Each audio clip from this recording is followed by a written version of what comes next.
మనుషులు పెట్టు నిందకు భయపడకుడి, వారు దూషణ మాటలకు దిగులు పడకుడి. యెషయా 51వ అధ్యాయము 7వ వచనము.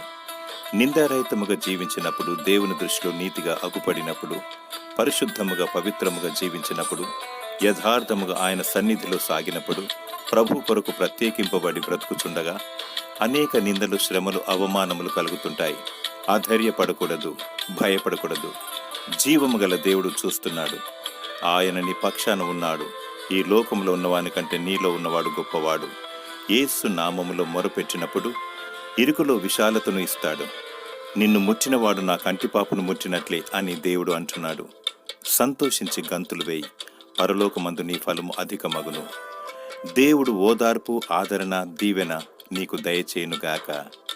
ఆమేన్.